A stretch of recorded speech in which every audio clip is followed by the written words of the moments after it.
나를 바로 세우기 시리즈 10번째 시간입니다. 오늘은 어찌하여 내가 화를 내느냐라는 제목으로 분노의 치유와 극복에 관한 말씀을 생각해 보려고 합니다. 분노의 치유와 극복에 대해서는 오늘과 다음 주 2주에 걸쳐서 살펴보겠습니다. 창세기 3장이 기록하고 있는 아담과 하와가 하나님께서 금하신 선악을 알게 하는 나무 열매를 먹었다라는 말씀은 사람이 더 이상 하나님을 자기 생각에, 자기 삶의 기준으로 삼지 않게 되었다는 것을 나타내는 메타포예요.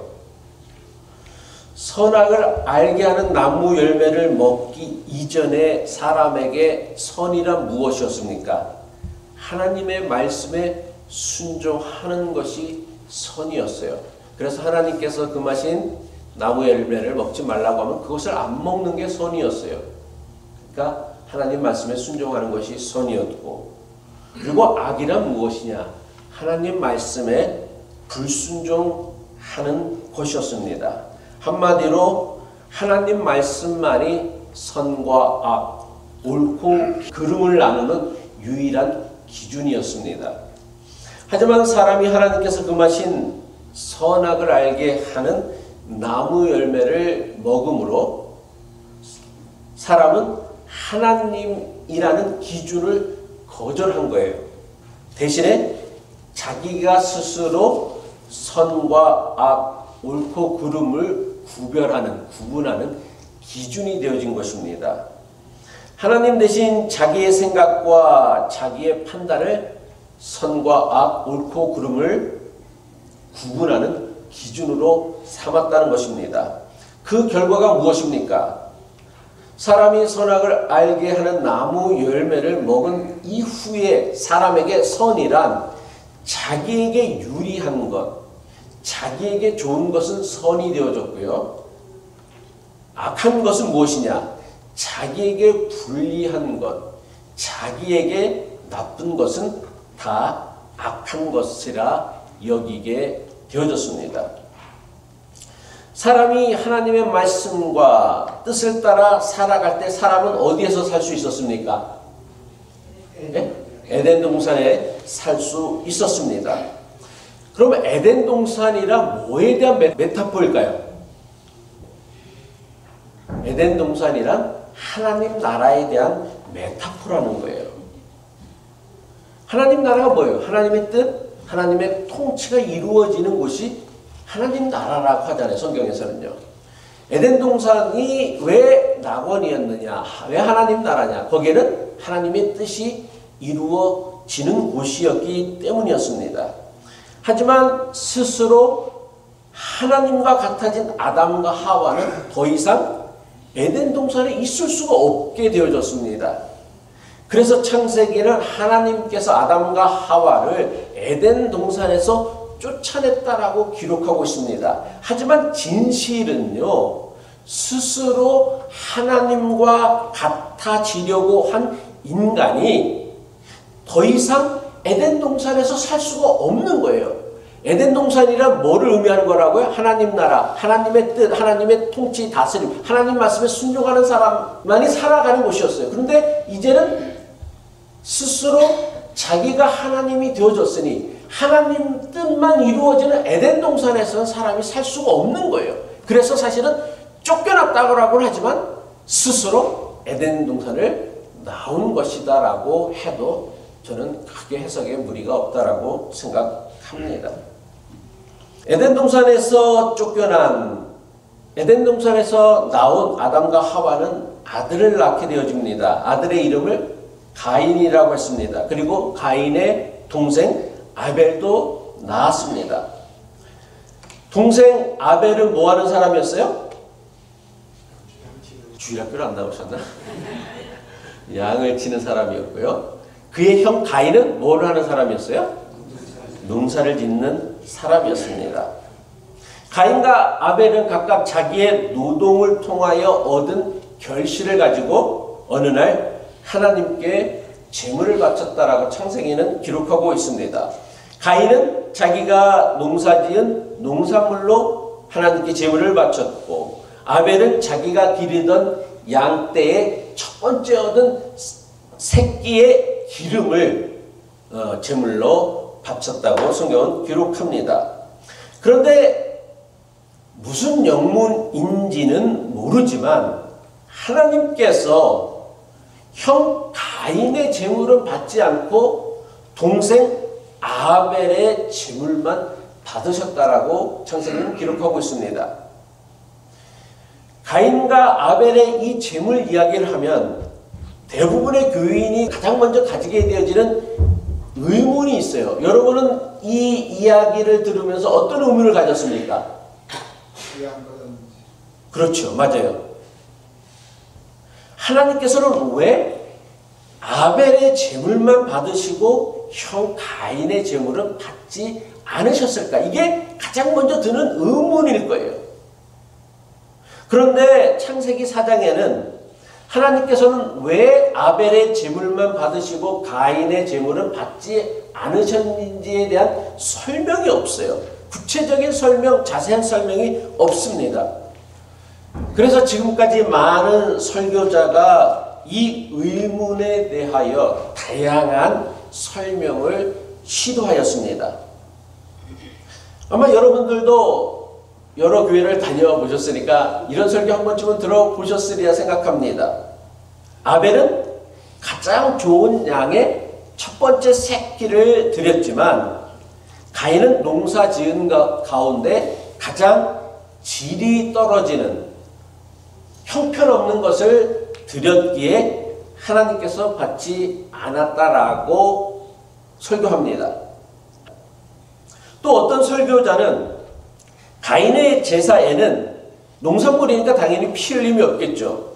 근데 아벨의 제사에는 피 흘림이 있었고 가인의 제사에는 피 흘림이 없었기 때문에 가인의 제사는 받지 않았다라고 주장하기도 합니다. 하지만 지금의 관점으로 보면 가인이 드린 제물이 결코 아벨이 드린 제물보다 못한 것이 아니죠. 오히려 가인이 드린 제물이 아벨이 드린 제물보다 훨씬 더 나은 것일 수도 있습니다. 가인은 사람도 먹을 수 있는 곡식을 하나님께 바쳤습니다. 하지만 아벨은요, 우리는 흔히 양 새끼를 다 바쳤다고 생각하는데 아니요. 양을 잡아다가 뭐를 바친 거예요? 기름을 바쳤다고 그랬어요. 창세기 3장 3절로 4절 후반부의 말씀까지죠. 세월이 지난 뒤에 가인은 땅에서 거둔 곡식을 주께 제물로 바치고 아벨은 양떼 가운데 맏벨은 첫 번째 새끼라는 거예요. 첫 번째 새끼에 기름을 바쳤다. 이것은 영어 성경에도 똑같아요. 팻 포션을 하나님께 바쳤다라는 거예요. 예전에는 뭐 어땠는지 제가 고고학적인 지식이 없어서 모르겠지만 지금은 동물의 기름을 사람이 안 먹죠. 떼어내죠. 버리는 것이죠. 뭐 공업용으로 쓰든지 사람이 먹진 않죠. 그러니까 지금의 관점으로 본다면 사실 어떻게 보면 아벨의 제물보다 누구의 제물이 더 좋은 거예요? 가인의 제물이 더 훌륭했던 거예요. 우리는 왜 가인의 제물을 거절하시고 아벨의 제물만 받으셨나? 가인과 아벨이 드린 제물만 가지고서 하나님께서 저들의 제사를 받았나 왜 안 받았나를 생각하는데 사실 가인과 아벨이 드린 제물만 가지고 하나님께서 저들의 제사를 받으시거나 거절하셨는가를 해석하는 것은 성경이 전하려고 하는 메시지를 매우 심각하게 훼손하는 어리석은 일이 되어집니다. 왜냐하면 하나님께서는 사람이 드리는 제물이 무엇이냐를 가지고서 제사를 받아주시거나 거절하시는 분이 저는 아니다라고 믿기 때문입니다. 가인과 아벨의 제사의 이야기를 여러분들이 조금만 주의해서 살펴보면 하나님께서는 결코 가인과 아벨이 바친 제물로 저들의 제사를 판단하신 것이 아니었습니다. 하나님은 가인과 아벨이 드린 제물보다 더 중요하게 여긴 것이 있었는데 그것이 무엇이었습니까? 그것은 바로 제물을 바치는 가인과 아벨의 자세와 태도에 대해 주목하셨다라는 거예요.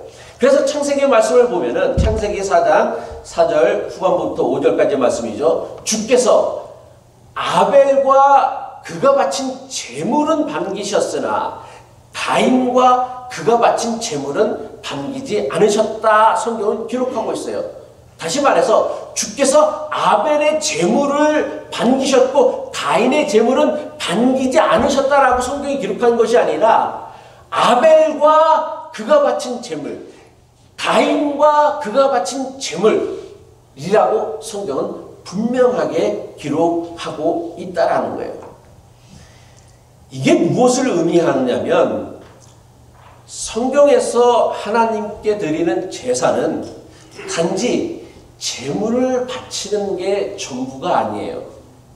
성경에서 제사의 본질은 무엇이냐면 그 사람의 삶과 믿음을 드리는 것이고 제물은 그 사람의 삶과 믿음을 상징하는 일종의 도구라는 거예요.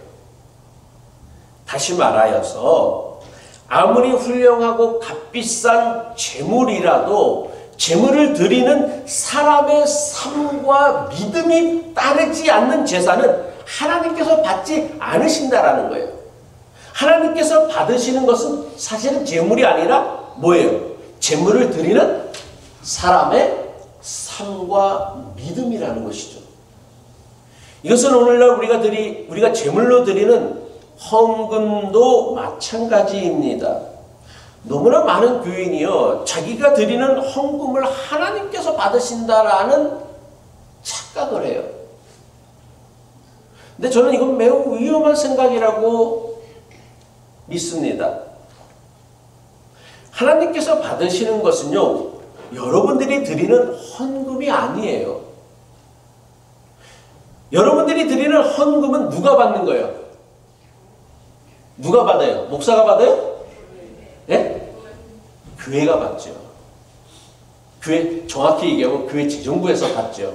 그래서 재정부에서 걷어가잖아. 제가 안 걷어가요. 재정부에서 걷어가서 결산을 한단 말이야. 그러니까 여러분이 드리는 헌금은 교회가 받지만, 그럼 하나님께서 받으시는 건 뭐냐? 돈을 구별할 줄 아는 믿음, 그리고 그 드려진 헌금을 하나님의 뜻에 맞게 사용할 줄 아는 믿음을 하나님께서 받으시는 거예요. 그래서 도둑질한 돈을 하나님께서 받으실까요? 예? 도둑질한 돈으로 하나님께 헌금을 하면 하나님께서 그 헌금을 받으실까요? 안 받아요. 사기로 얻은 돈은요? 안 받아요. 도박으로 딴 돈은요? 안 받으세요. 로또에 당첨된 돈 안 받으세요. 그러니까 로또에 당첨됐다고 헌금할 필요는 없어요. 그냥 불이 돋게 하세요. 차라리. 또 빚내서 드리는 헌금도 하나님께서 받지 않으세요. 그러니까 절대로 빚내서 헌금하지 마세요. 뭐 교회 건축하니까 빚을 내갖고서 헌금하라고 하면은 듣지 마시고 헌금하지 마세요. 빚내서 하는 헌금 하나님께서 받지 않으십니다. 또 어떤 헌금 안 받으시냐? 자기 형편에 넘치는 헌금. 내 경제 수준은 5,000불밖에 안 되는데 헌금은 10,000불, 20,000불 버는 사람의 수준으로 하는 헌금도 하나님께서 안 받으세요. 좋죠? 이런 얘기하면 막 좋아해요, 사람들이. 그런데 반대의 경우도 마찬가지예요. 어떤 헌금도 안 받으세요. 자기 형편에 턱없이 미치지 않는 헌금도 하나님께서는 안 받으세요. 왜 그런지 아세요? 이런 것들은요, 우리에게 헌금을 하게 하시는 하나님의 뜻을 이루는 것이 아니기 때문이에요. 성경을 보면 구약시대에는 뭐라고 이야기하고 있느냐면, 만일 그의 힘이 어린 양을 바치는 데에 미치지 못하면 그가 지은 죄를 속죄하기 위하여 산비둘기 2마리나 집비둘기 새끼 2마리를 여호와께 가져가라고 얘기했어요. 원래는 양을 바치는 하나님께 양을 가지고 와서 어린 양을 가지고 와서 제물로 바쳐야 되는데 양을 갖출 수 있는 형편이 안 되는 사람이 있으면 뭐를 가져오라는 거예요? 산비둘기 2마리. 그러니까 산에 가서 비둘기 2마리 잡아오든지 아니면 집비둘기 2마리를 하나님께 가져오라는 거예요. 근데 레위기 5장 11절에는 뭐라고 했냐면 너무 가난한 사람이 있어서 이 산비둘기 2마리나 집비둘기 2마리에게도 미치지 못하면 고운 가루 10분의 1 에바, 그러니까 한 움큼 되는 그 곡식 가루를 가져다가 하나님 앞에 속죄 제물로 드리라고 얘기했어요. 이거는 구약의 가르침뿐만 아니라 신약의 가르침도 마찬가지예요. 고린도전서 16장 2절이죠. 매주 첫날에 여러분은 저마다 수입에 따라 얼마씩을 저축해 두십시오. 그래서 내가 갈 때에 그제야 헌금하는 일이 없게 하십시오. 여기서 중요한 건 뭐냐면 매주 첫날에 수입에 따라 하라는 거예요. 수입에 따라. 그리고 그 드려진 헌금을 어떻게 하라고 했어요? 과부와 고아와 나그네를 돕게 하셨어요.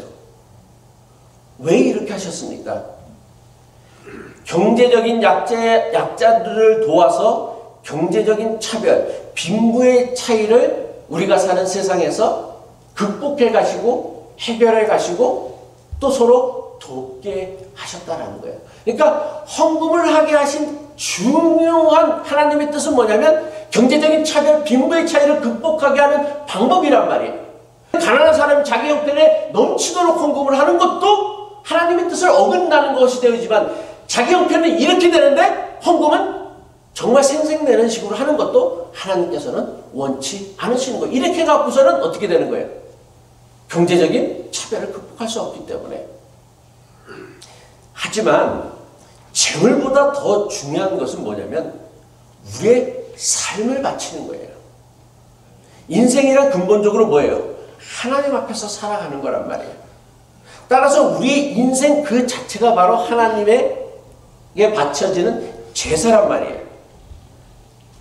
그래서 하나님께서 주신 인생의 날들, 하루하루를 어떻게 살아가느냐가 사실은 우리가 하나님께 드릴 수 있는 가장 귀한 죄물이며 제사라는 것이죠. 로마서 12장 1절에서 사도 바울은 이것에 대해서 우리에게 이렇게 권고하고 있죠. 여러분은 여러분의 몸을 하나님께서 기뻐하실 거룩한 산 제사로 드리십시오. 이것이 여러분이 드릴 합당한 예배입니다. 라고 얘기했어요. 하나님 앞에 살아가는 인생이 어떤 마음과 태도를 가지고 살아가느냐가 사실은 우리가 하나님께 드릴 수 있는 가장 최고의 제물이며 제사라는 거예요.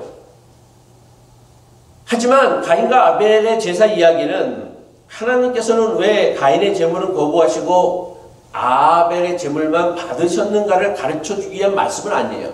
만약 가인과 아벨의 제사 이야기가 가인의 제물은 하나님께서 왜 거절하시고 아벨의 제물만 받으셨는지를 가르치기 위한 것이라고 한다면 창세기는 그 이유를 분명하고 명확하게 설명했을 거예요. 근데 창세기에는 왜 하나님께서 가인의 제물은 거절하시고 아벨의 제물은 받으셨는지에 대한 구체적인 설명이 나오지는 않습니다. 그렇다면 가인과 아벨의 제사 이야기에서 창세기가 전하려고 했던 가장 중요한 메시지가 무엇이냐?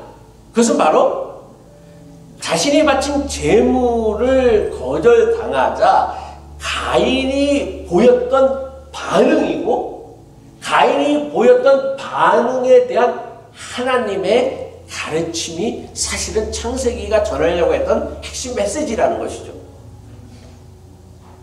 하나님께서 아벨의 제물만 받으시고 자기의 제물은 거절하시자 가인이 즉각적으로 보인 반응이 뭐였어요?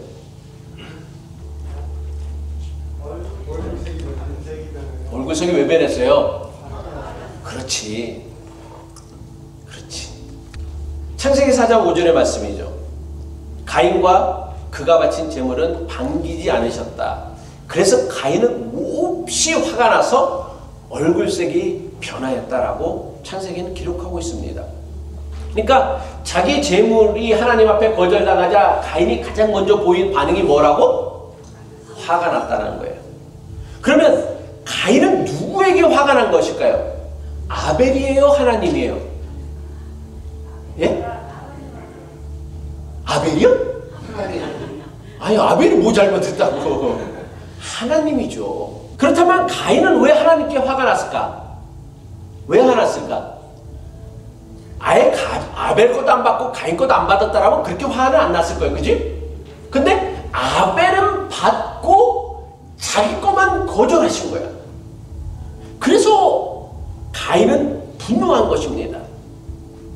이 분노라는 감정은요, 우리가 지금까지 살펴보았던 열등감, 죄책감, 수치심, 그리고 두려움과 마찬가지로 모든 사람이 가지는 원초적이며 보편적인 감정이 바로 분노예요.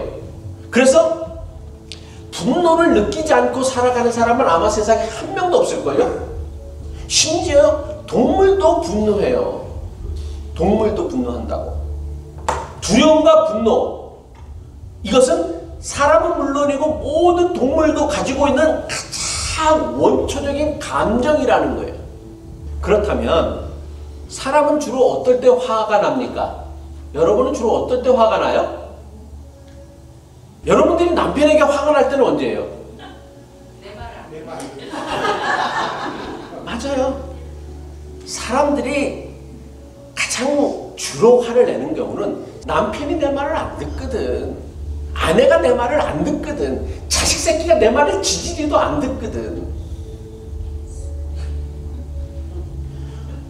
목사가 왜 화를 내느냐? 교인들이 말을 안 들어. 근데 저는 화를 안 내요. 교인들이 말을 안 들어. 이미 포기했어.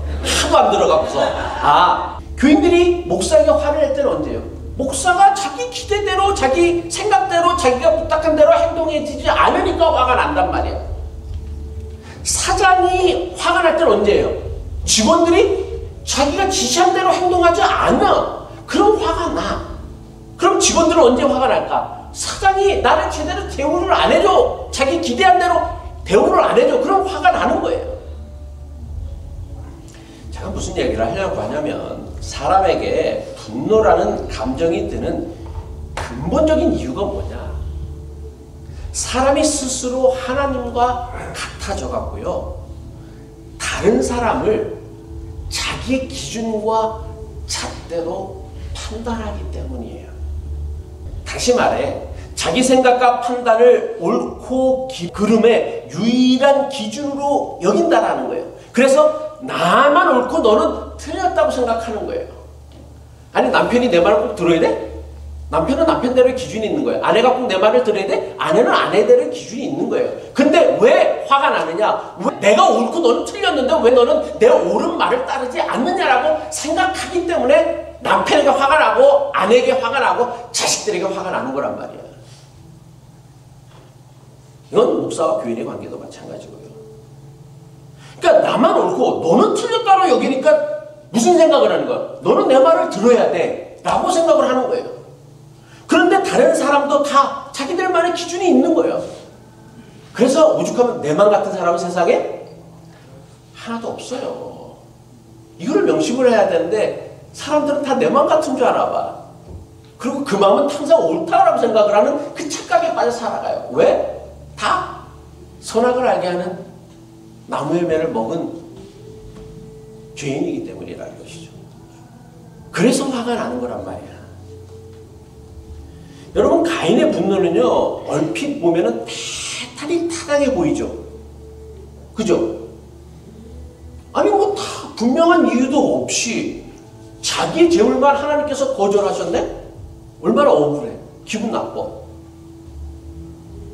근데 과연 가인의 분노가 타당했던 것일까요? 어떻게 생각해요? 가인의 분노가 과연 타당했을까? 여러분이라면 화를 냈을 거예요? 안 냈을 거예요? 예? 내겠지. 뭘 자기는 성인군자인 것처럼 자기는 안 낼 것 같이 그래. 목사가 조금만 다르게 대우해줘도 말만 다르게 해도 기분 나빠하는데. 내가 드렸던 가장 충격적인 얘기, 제가 아는 목사님이 교인들을 데리고 어느 집에 신방을 가게 됐어요. 그런데 가다가 참외를 파는 집이 있었네, 길거리에. 그래서 참외를 사가자 그래갖고서 참외를 샀대요. 근데 참외가 맛이 좋은지 안 좋은지 어떻게 알 수 있어요? 냄새를 맡잖아요. 그래서 어느 권사님한테 냄새를 맡아보게 한 거예요. 근데 그 권사님이 아주 단 냄새가 나네요. 그래서 그 참외를 샀대. 근데 다음 주에 같이 갔던 다른 권사님이 교회를 안 나오시더래. 그래서 목사님 신방을 가고서 아니 도대체 왜 그러세요? 저는 목사님한테 너무 실망을 많이 했어요. 그 뭐 때문에 그러셨어요? 그러니까 아니 어떻게 그 권사한테만 참외를 갖다 대고 자기한테는 참외를 안 갖다 대냐고. 이게 웃자고 한 이런 비슷한 일들이 지금도 제가 목회하는 목회 현장에서도 일어난단 말이에요. 가인의 분노가 얼핏 대단히 타당해 보여요. 근데 한번 생각해 봅시다. 가인과 아벨이 하나님께 제물을 바쳤어요. 그러면 저들이 제물을 받고 안 받고는 전적으로 누구에게 달린 일이에요? 나에게 달린 일이야? 하나님께 달린 일이지. 하나님께 바쳤으니까 그 제물을 받고 안 받고는 하나님께 달린 일이지 나에게 달린 일이 아니란 말이야. 내가 제물을 드렸으니까 하나님 당신은 무조건 내 제물을 받아야 되나라고 결정할 수 있는 게 아니에요. 그럼 그건 제물이 아니지. 하사품이겠지. 이것은요, 우리가 하나님께 드리는 기도도 마찬가지예요. 내가 드린 기도대로 이루어 주시거나 이루어 주지 않는 것은 전적으로 누구에게 달린 일이에요? 나에게 달린 일이요? 아니요. 하나님께 달린 일이에요. 그런데 많은 교인이요, 자기가 기도한 대로 하나님께서 응답해 주시지 않으면 하나님을 원망해요. 여러분, 이거는요, 하나님을요 하나님으로 여기는 게 아니에요. 하나님을요 자기의 수호신이나 나를 돕는 요종충으로 여기는 신성모독 불신앙이란 말이에요. 우리는 하나님께서 가인의 제물을 거절하신 정확한 이유를 알 수 없습니다.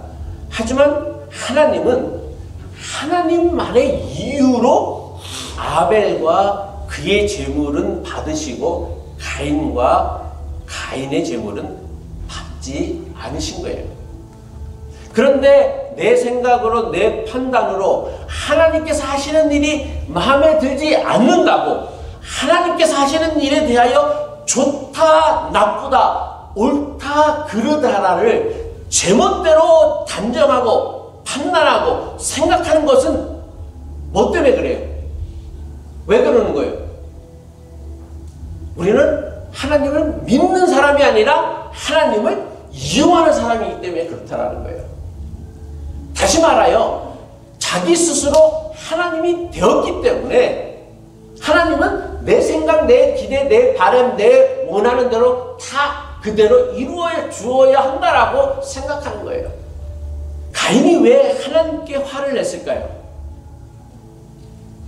가인이 왜 하나님께 화를 냈을까?